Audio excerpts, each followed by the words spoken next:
roll credits.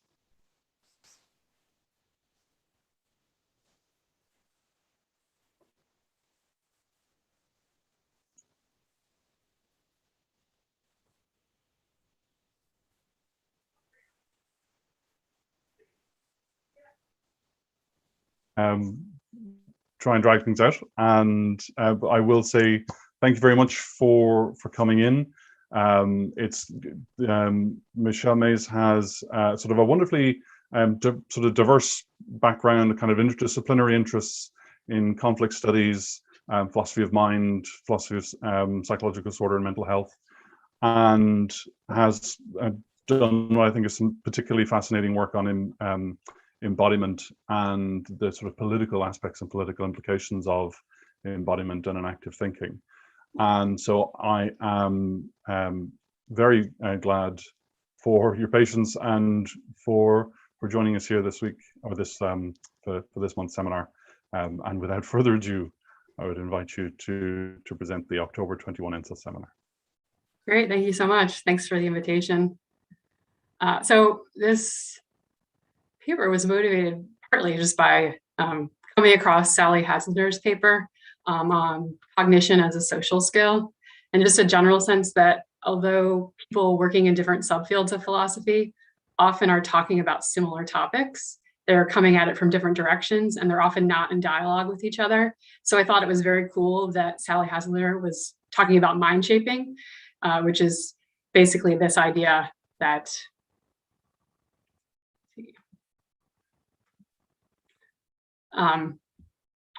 we are molded by our social environment. And in fact, that one of humans' distinctive cognitive trademarks is that we develop this wide array of capacities through an enculturation process. So in Cognition as a Social Skill, Sally Haslanger is pointing to one of the dangers of enculturation, and that is ideological oppression. And she says is that normalizing forces associated with sociocultural norms can potentially become oppressive when individuals have little opportunity to explore other value systems, and when dominant values and practices become rigorously enforced to the extent that socialization and enculturation function almost as a kind of indoctrination.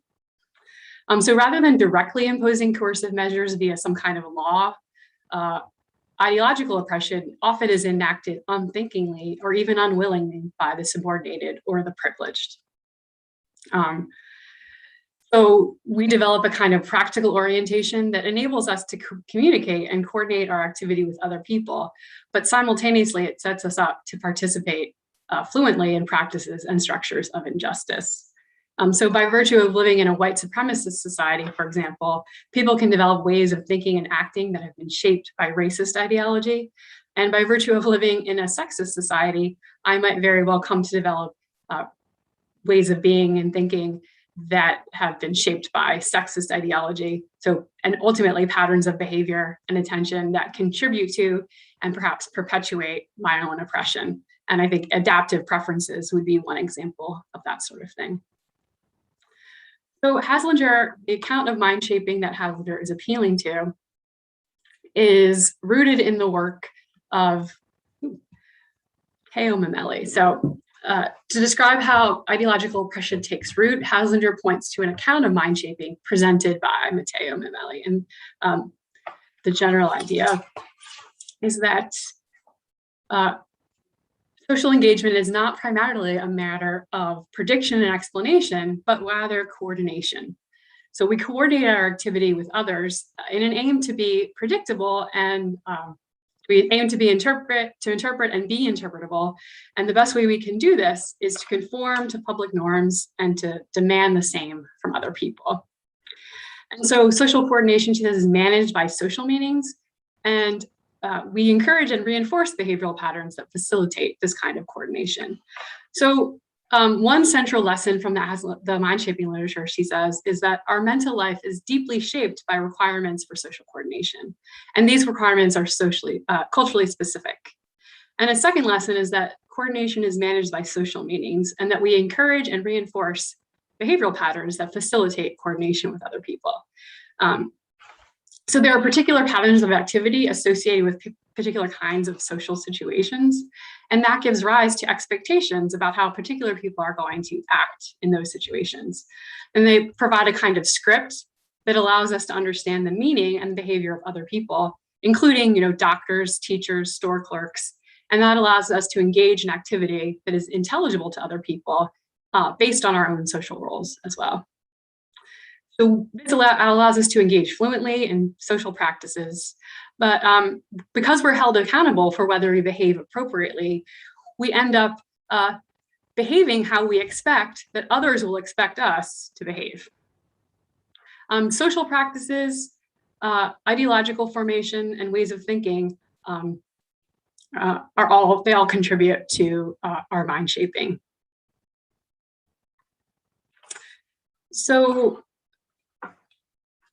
in the same journal volume where Haslanger's article appeared, there were a couple shorter essays that were raising criticisms, comments about Haslanger's work.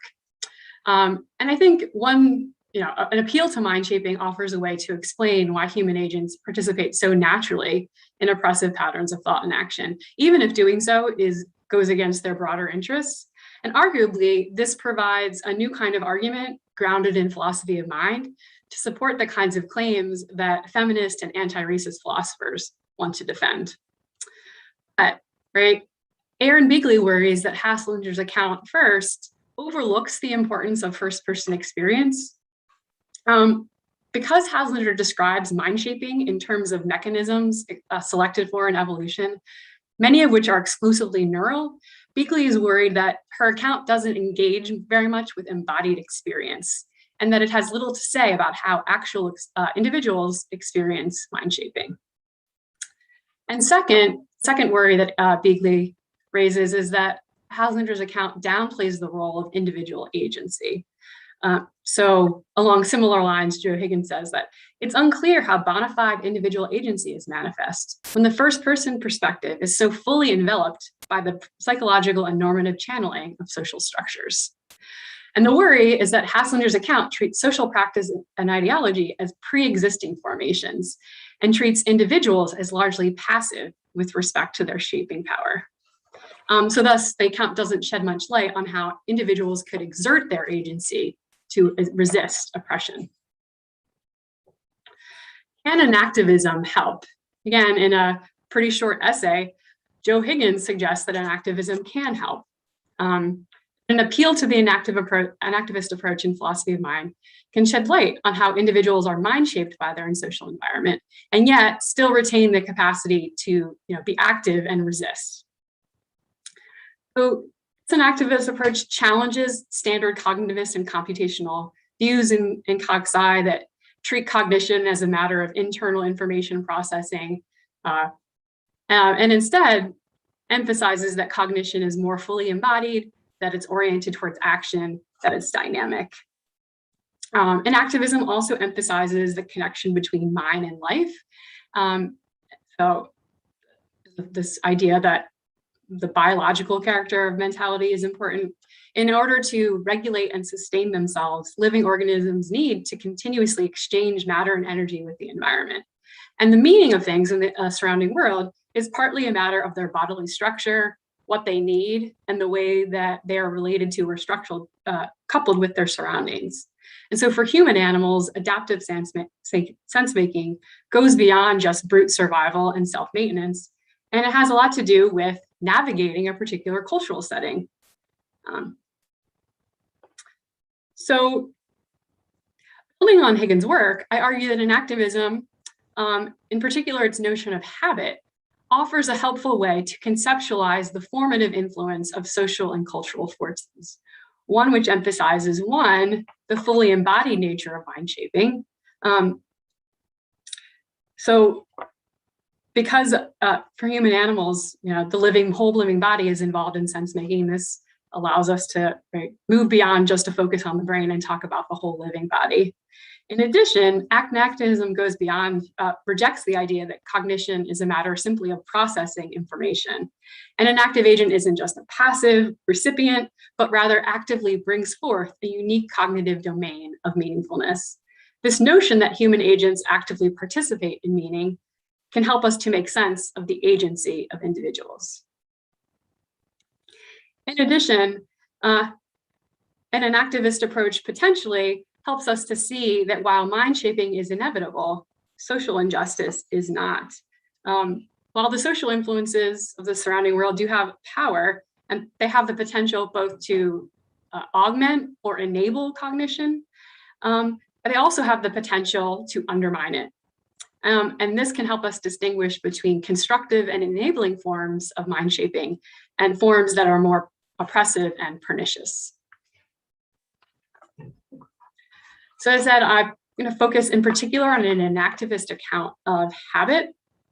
Enactivists generally understand habits as sensory motor patterns and coordinated movement sequences, including built up patterns of movement, handling artifacts, speaking, etc. The formation of habit involves a dynamic, multi-stable network of brain and bodily processes that includes the musculoskeletal system, metabolic systems, endocrine system, the cardiovascular system. So it is fully embodied. But crucially, habit should not be understood in a behaviorist sense as some sort of automatic behavior or a mechanical stimulus response pattern. Rather, some would say enactivists adopt a more organicist account of habit. These are self-sustaining and metastable patterns of behavior and attention that allow people to engage flexibly. So the stability of habit allows agents to engage with their surroundings in a controlled way on the basis of built-up patterns of response, often without the need for high-level deliberation or reflection. Whereas the flexibility of habit gives the agent the ability to engage with multiple action possibilities, to switch course when necessary, modify their engagement as a situation unfolds. Enactivist theorists theorizing about habits has focused largely on sensory motor patterns and overt movement sequences. But I argue that among human subjects in particular, habits also are embodied in characteristic patterns of attention.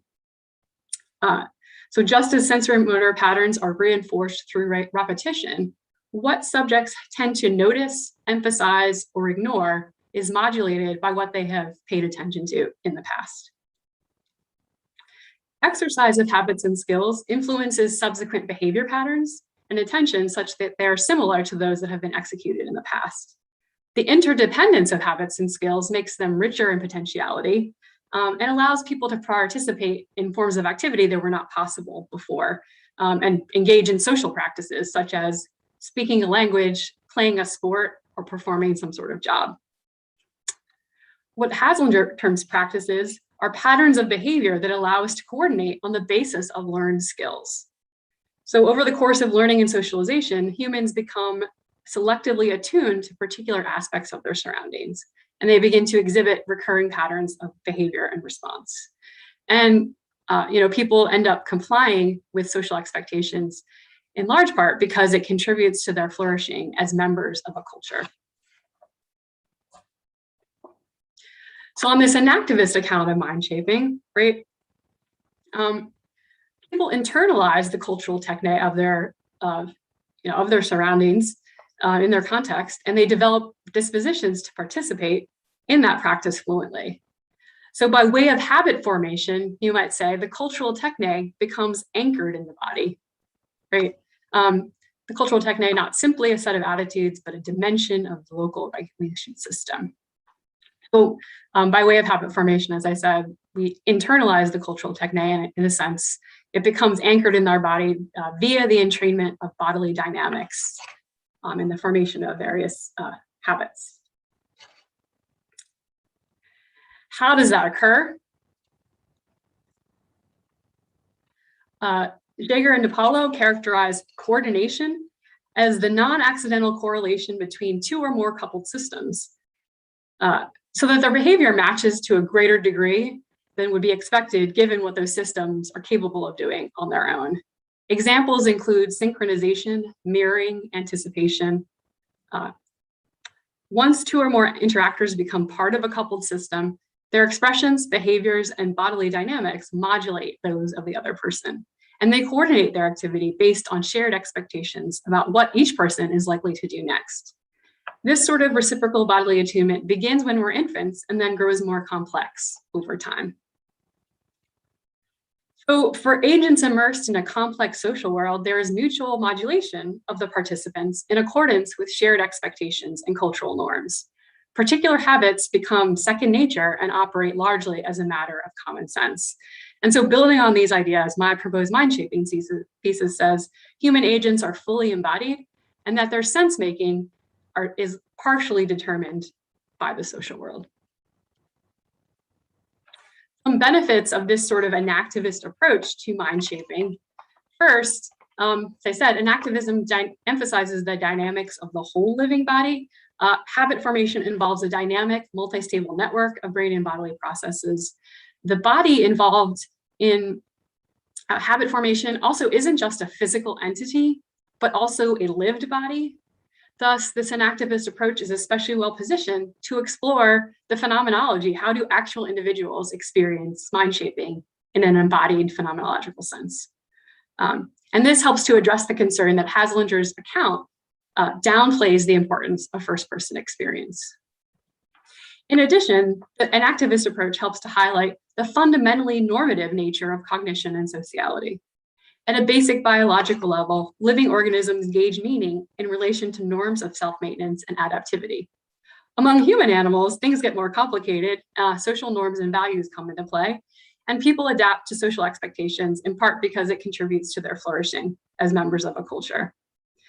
Some interactions are good for the subject insofar as they allow that individual to gain status or acceptance or respect, some kind of positive recognition, and some patterns of behavior are maladaptive in the sense that they involve heavy penalties or social disapproval. In addition, there's a built-in normative stickiness to establish social expectations and practices. Once patterns of behavior and attention become highly ingrained, they become habitual, they're ingrained in the living bodies of the participants, and thus they become more difficult to change potentially. Lastly, the account helps to make sense of how ideological structures and practices are always already there when an individual comes on the scene. They existed before this person was born, and they're internalized in the form of bodily habits. But human agents aren't just passive subjects molded by their social world, right? Social influences are not internalized wholesale. Human agents instead enact meaning through their embodied engagement and thereby feed back into the social world. And thus their living bodies are one key site of oppression or alternatively of liberation. And thus it's true both that social structures and institutions shape the actions of individuals, and also that individual agents produce and reproduce structures. So if we want to address oppressive structures, we're going to need to pay attention to both, the social structures and institutions, as well as the embodied habits of the agents, and also the way in which they are entangled with each other. One key thing, as I said, to note is that in many respects, mind shaping is enabling.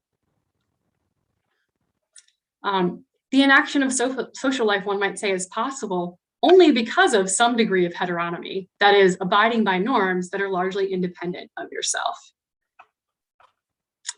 Cultural norms are internalized and enactive not just as individual habits, but also forms of coordinated social interaction and institutional routines. In these interactions, there's a reliable expectation that other people are going to respond to or complement or complete one's actions in predictable sorts of ways. And these shared expectations allow people to take on social roles and act in situationally appropriate ways. When someone's part of a domain, they're solicited to act in an ordered way, and on the basis of impersonal norms that would apply to everyone who occupies that role.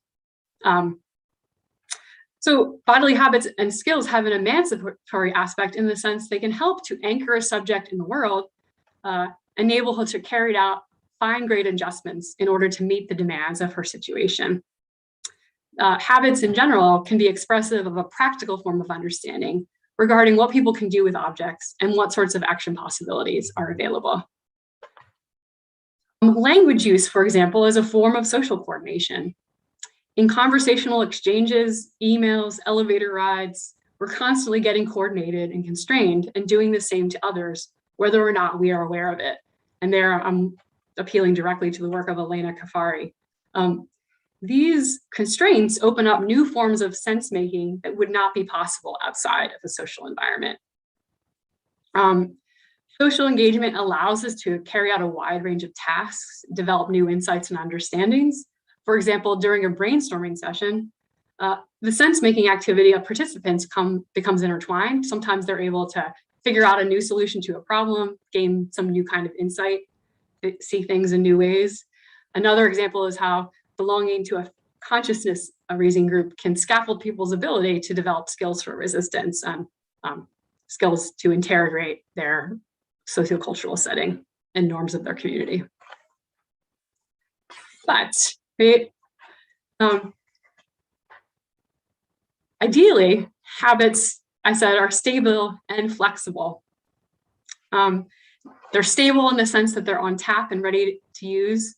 They're flexible in the sense they allow us to shift course as needed. But habits can lose their residue of dynamic criticality and begin to operate more like unchangeable automatisms. Precisely because the way in which we're situated shapes how we behave and interpret things, our patterns of behavior and attention can become overdetermined by social relations and structures. Social influences are overdetermining and constitute what Haslanger terms ideological oppression, to the extent that they A, necessarily operate covertly, and B, systematically undermine plasticity. So we're often unconscious of the impact of social influences, but some social influences necessarily must remain hidden from us in order for them to mold us in particular ways. So such overdetermination frequently is accompanied by subjects' lack of awareness of their having been shaped by the social world, and also the meaning and consequences of that shaping. Because patterns of thinking, acting, and understanding become increasingly automated, a matter of automated frames of reference, subjects can lose their capacity to take up a critical distance from certain kinds of practices. They may over-identify with certain social norms. And as a result, they may not even be aware of the extent to which certain kinds of practices pose moral, interactional, or existential problems for them. In addition, in cases where social influences are over-determining, the feedback loops between the individual and the social world are quite one-sided. There's little in the way of active contribution on the part of the individual and little room for experimentation. Instead, scripts are enacted unthinkingly. Subjects become less capable of gauging the relevance of a broad range of considerations.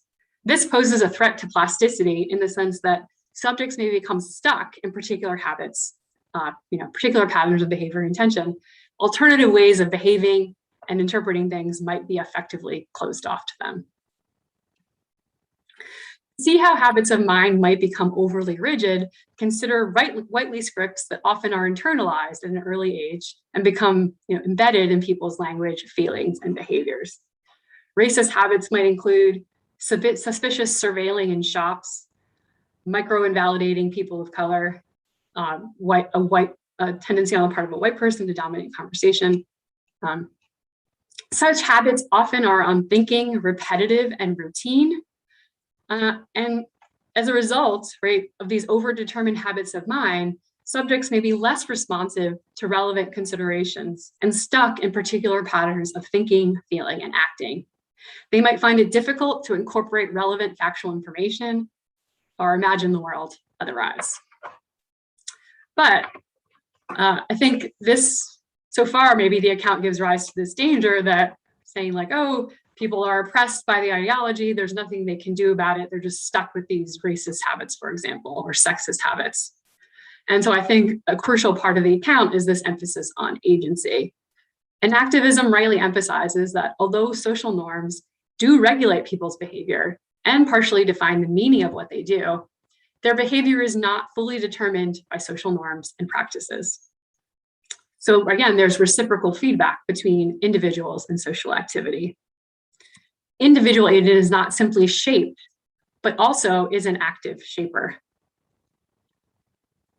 This is captured by the claims 1, that the individual agent actively brings forth the world, And two, that there are self-reflexive feedback loops between the individual and their environment. So regarding one, it's important to highlight that human agents bring forth what counts as relevant on the basis of their concerns and interests. Faced with a myriad array of options, it's the agent herself who determines which of these possibilities will be actualized. Her behavior is not fully determined by her environment. And adaptive habits, as I understand them, are not overly rigid or inflexible in that way. Regarding two, human agents are not only shaped by the social world, but they help to mold their environment via their active and reactive contributions and responses. Again, ideology and social norms aren't internalized wholesale. The way that an agent engages with ideological structures, whether complying with them or resisting them, makes an important contribution to her own habit formation. In addition, resisting or challenging customary modes of engagement can result in a modification of the social world, so that dominant norms begin to fade away and new sociocultural practices begin to take their place. I'd say that individuals and social groups are linked in what John Petreve calls mutual presupposition. The behavior of the individuals is patterned by the social group to which they belong, and it is this very patterning of individuals that allows for the functioning of that social group. So through their unique contributions, individuals can influence their surroundings and social institutions, and they can succumb to or resist social norms to varying degrees, and thus possess the agency to resist ideological oppression. And that's just some select references there, and I'll stop sharing my screen if I can. There we go. Excellent. That's wonderful. Thank you very much for that, Michelle. Thank you. So I love, just as a topic, there's just so many layers and richness to this. I mean, there's sort of just questions about, I mean, the agency that you brought up at the end there has a richness to it that I think is fascinating and appealing. And of course, that brings with it issues of things like consent and acquiescence and resistance and so on. But I'm going to stay quiet for the moment if I can. I presume I'll just sort of scan across the others to see who might like to ask a question first. Mason's straight in there. We might tee others up in following. So I'm really intrigued by all this and totally on board with the whole thing. I just want to emphasize a part at the end where you seem to be stressing the role of individuals in sort of reshaping their environment that also shapes them. I see in Haslanger sort of at least an emphasis on collective action, that it's not just individuals pushing back, but individuals together coordinated, constructing alternative norms that can push back against the dominant norms. It seems to me that sort of notion of not just, this is the limitation, individual by themselves is really hard to push back against social order, social structures and institutions, but individuals creating alternative pockets of different ways of interpreting the society. This is what those consciousness raising groups you were talking about were doing. It was not just an individual saying, hey, I'm mad as hell and I'm not going to take this anymore. This is wrong. I'm not mad. This society's wrong. But people helping each other come to that realization and adopt that alternative set of practices and norms and so on. So I'm seeing this more as a sort of competition between collectives as opposed to individuals pushing back against the society. You seem to be stressing the sort of limitations of, well, Haslanger's stressing the limitations of individuals. You're saying individuals can push back. It seems that she's saying individuals together can push back, but by yourself as an individual, that's really hard. Is that unfair?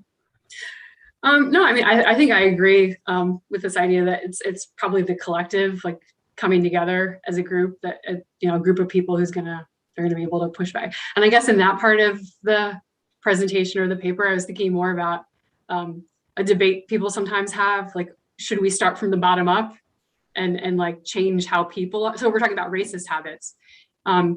Should we try to adjust people's habits so that they're no longer displaying with sometimes like racist habits that they're not even fully aware of? So should we focus there, or should we focus on these institutions that sort of systematically result in racist oppression? And I find that like the wrong question to sort of ask. Like, I feel like we should be doing both. And I think maybe in both cases, the collective is kind of the key. Possibly. It seems like there's a third order in the middle there. I mean, rather than working on your habits directly or working on the sort of institutions as a sort of big structure, make some better friends. Find a different group that can sort of encourage. So, I mean, I use, when I teach about oppression and these kinds of things, I use the example of a guy who was a musician playing in a southern bar somewhere, starting a conversation with the white fan who said, look, I really like your music and so on, and realizing that he's talking to a Klan member. He's a black guy playing piano, talking to a Klan member, and just basically decided rather than resenting this guy to make friends with him. And sort of, I mean, those interactions, he's bringing this guy, not so much working on this guy's habits directly, but bring him into an alternative community where he can see some other ways of being and other norms and habits and practices and institutions. So it's not so much the individual correction or the society-wide correction, it's the find a pocket of alternative norms and try to grow that pocket and colonize the rest of society as a way of resisting the oppressive structures. Yeah. Yeah, I mean, I think that's right, but I also worry that like some of this stuff is so pervasive that you're not going to be able, like it's not going to be enough just to find better friends because it's so like embedded in so many aspects of our society that unfortunately, again, like, and I don't want to let people off the hook exactly, but I also think it's important to acknowledge that people are born into a particular society where there are these expectations and very, common sense, customary ways of behaving that might be problematic. And so kind of thinking about the psychology of how to move past that. And it seems like... Yes, I want to also emphasize the sociology of this. It's not so much individuals and their societies, but different pockets of society spreading their norms and being colonized by other norms, sort of communities pushing against one another rather than individuals and the community pushing against one another. Okay, yep. That makes sense to me.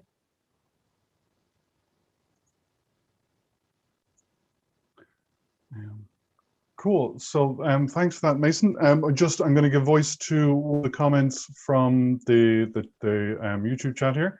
John McKinney comments that he loves the inactive kind of habits that as you've put it forward.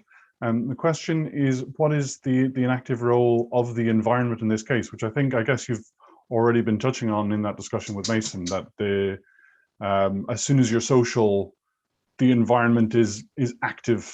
And insofar as we're engaged, we're environmentally engaged just as much as we're socially engaged. So he says William James talks about habits as being both embodied and environmental. How do you see the sort of story of the environment, I guess, in your account? So like I think there's probably some disagreement between me and some other enactivist folks here, because I think there's a tendency to maybe treat the environment as like part of the individual in a sense, where the environment plays more of a constitutive role. So like in adopting perhaps like more of an extended mind sort of view. Whereas I think of the environment as like the human agent is being embedded socially in the environment. And so it's less of a constitutive relation and more of like this causal relation, so that we're molded and shaped in this causal way. And I think part of the reason why I resist a stronger interpretation that says like the environment's part of the person's mind or something like that is because I feel like then it becomes more difficult to make sense of how you could resist something. There is, and I apologize, and to an extent, I'm just piggybacking on Jonathan's question here, because I have a quick follow-up, if you don't mind, because this has become a topic of particular interest for me. So that kind of core, which I think is right, there's sort of a strong sense of we need to have some sense of what the autonomous agent is in order to understand agency and have the possibility for resistance and be able to tell the difference between consent and acquiescence and so on. But I guess there's at the heart of that is something that's fundamental to the way a lot of the enactivist literature speaks as well, which is we talk about the unity that a self-organized and or autonomous system forms a unity. but I guess within the likes of linguistic bodies, and you mentioned Ona Kufari's work along with Hannah and Ezekiel, there's a kind of a renewed emphasis on multiplicity, that we're a kind of a complex of entangled habits and entangled social norms and so on.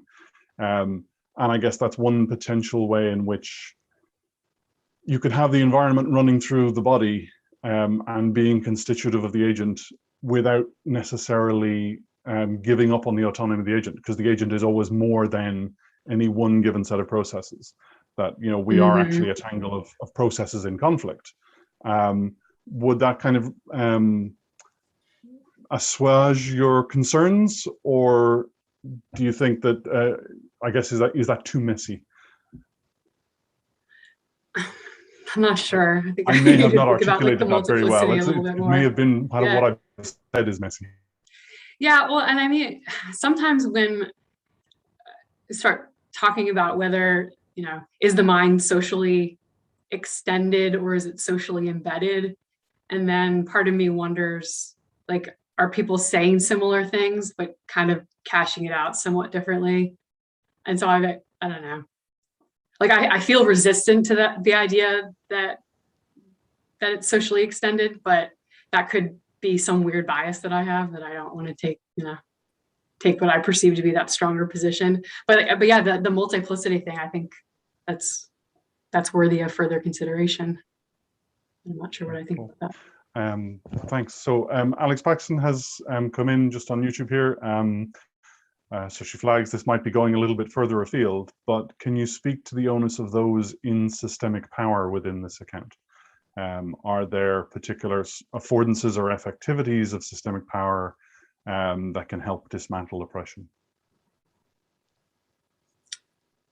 Yeah, I mean, I take it like, with great power comes great responsibility, right?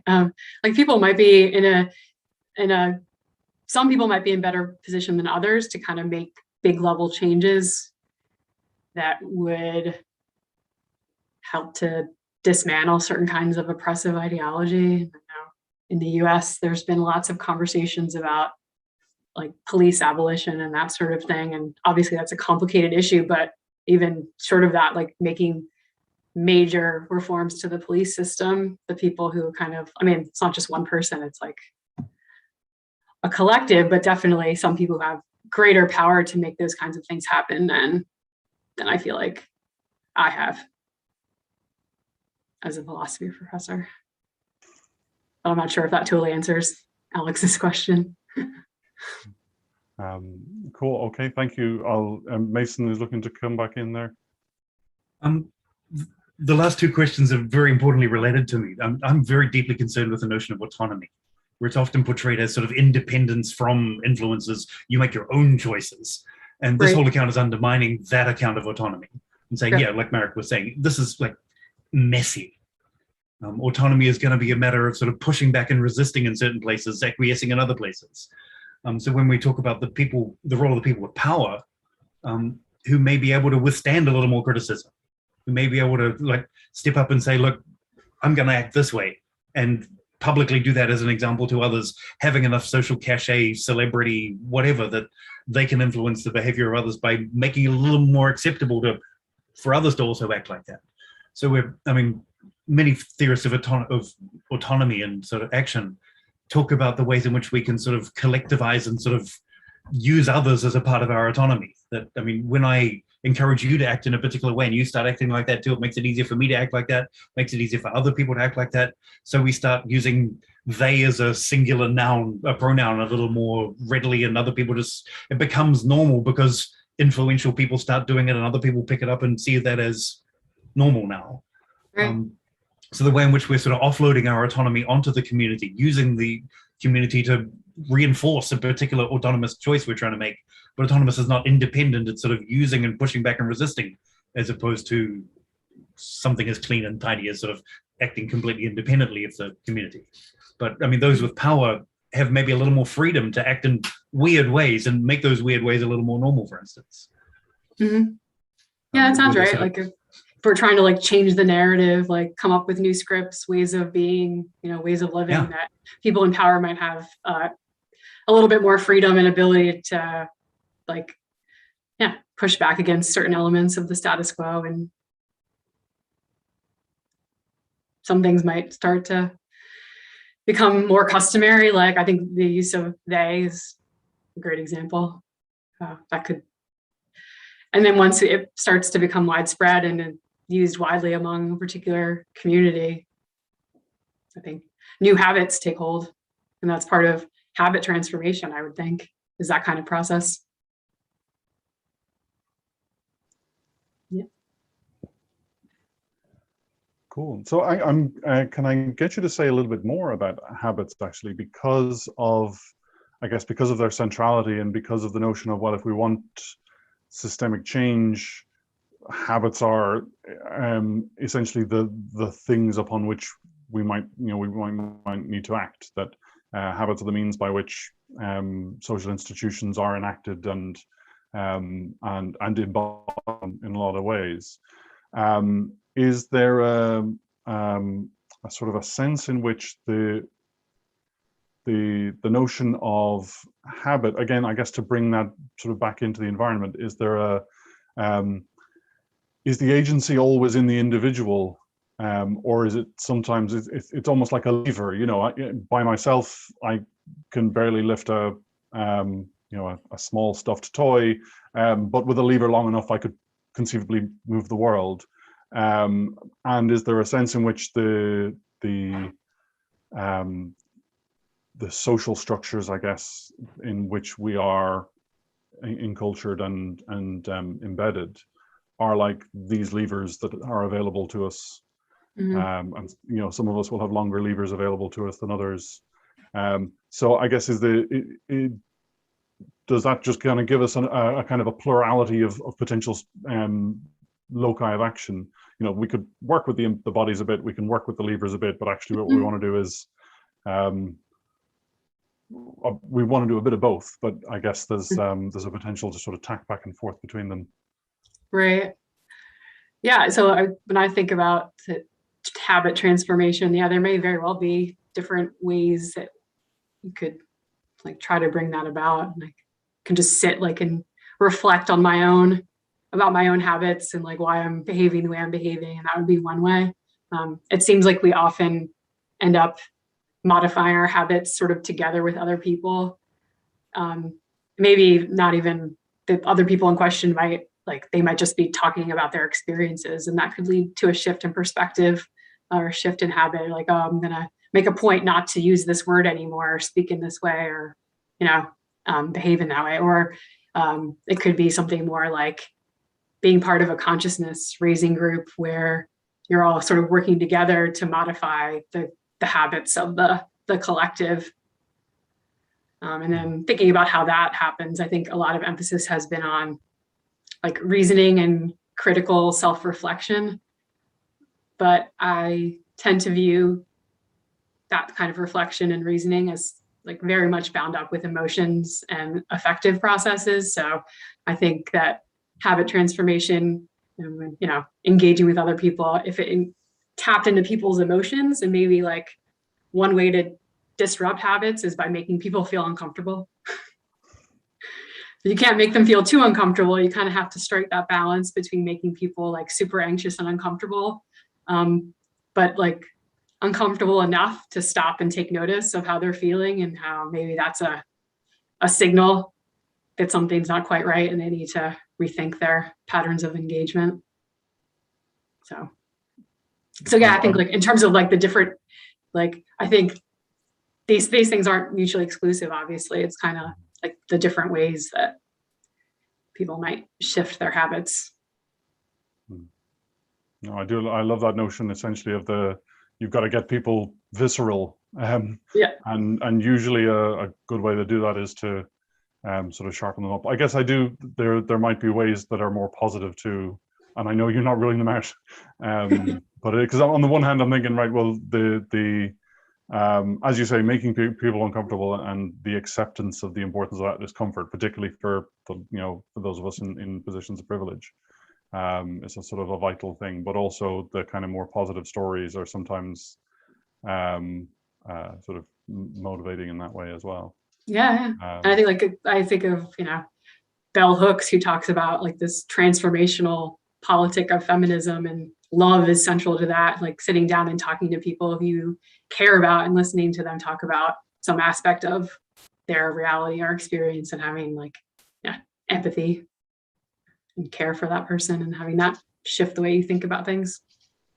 And do you see a particular relationship between habits and affectivity, or are they, is there always a kind of a visceral affective aspect to habits, or is that something that in essence they not entirely float free of one another, but can be tuned or changed over time? Yeah, I think they're all kind of bound up with each other. I think that the affective element is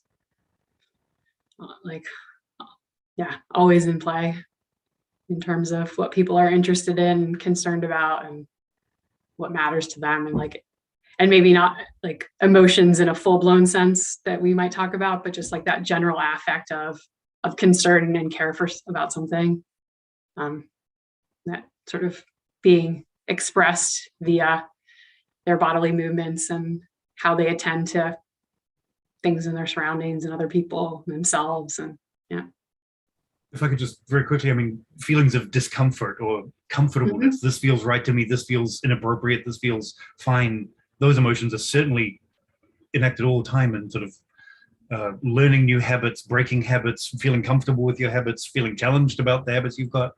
The sort of comfort, discomfort set of feelings are thoroughly saturating our discourse and the way in which we interact with other people, right? Mm-hmm. Yeah, definitely. I would say so. Excellent. So I think we're kind of coming close to time. I'm kind of aware that I don't want to keep everyone too long. So, but we maybe have a minute for one more question if anyone wants to throw up a quick finisher. Give people a sort of a quick moment. In the meantime, I'll say thank you very much, Michelle, for coming in, speaking to us, and for sharing your work.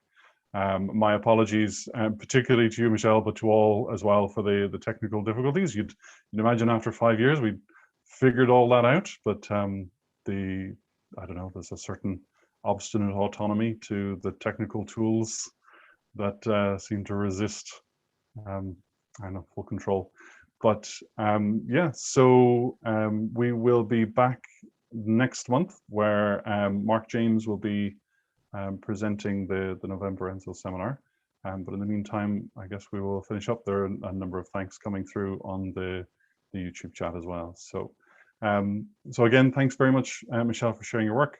Thanks to everyone for your time, and we will see you next month for another ENSO seminar. Yeah, thanks for having me. Thanks for doing this. This is always fun. Bye, everybody. Take care. Okay, so the stream is finished. We're not live.